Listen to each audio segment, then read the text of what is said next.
atong isgutan karon mao kining what is investing. Kay karong panahon na mintras naata sa atong balay paabot kanu sa amo man ang quarantine daghan kay manggawas nga mayingon invest ani bay apil ta ani. Nag-ingon si Mr. Robert Kiyosaki, usa ka sikat nga investor dito sa Amerika ug sa tibuok kalibutan.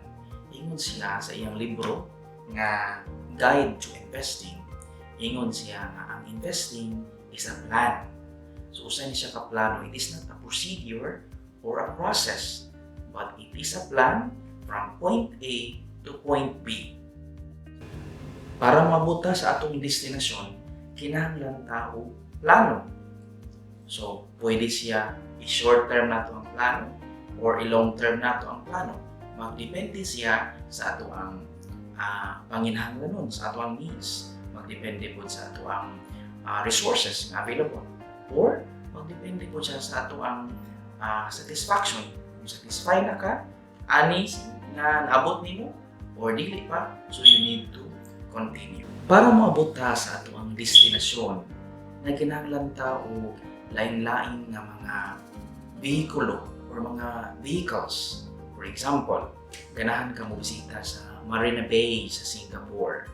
Okay? Kung muadto ka sa Singapore, of course, usa kay sa ka una eroplano. Dayon inigtugpa nimo kay ang eroplano tamang lang na sa airport. Mupili ka. Usa kay pagka-train, kay baka og taxi, or grab, or pwede ka maglakawon, pwede na nimo lakawon, pwede sa ka mag-bike. So depende rin na nimo. So see, to arrive at a destination, kinahanglan siya og lain-lain nga mga vehicles. Sa investing mo na itong gitawag mo investment vehicles. Ganiyan ingon ko nga magdepende siya short term ba or long term ba. Kay magdepende mo po sa imong gigamit nga mga vehicles, mga investment vehicles. Diri na nimo sulod ang very critical kaayo nga aspect sa investing mo ni ang time, no? Kay kung ganahan ka madali, of course, para paspas at tupo ka sa airplane para maabot ka tayo sa imong destinasyon. Pero ganahan ka na kay daghang kayong oras, taas pa kayo imong oras, pwede ka magbisikleta. Barato pa, healthy pa ang imong lawas.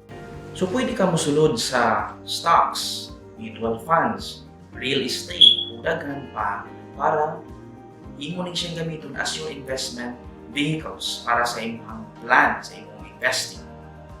Nagkinahanglan ta og mga lain-laing investment vehicles para maabot sa ato ang destinasyon. Daghang salamat. Please don't forget to like, share, comment, and subscribe for more videos from the Living Reality. Happy investing!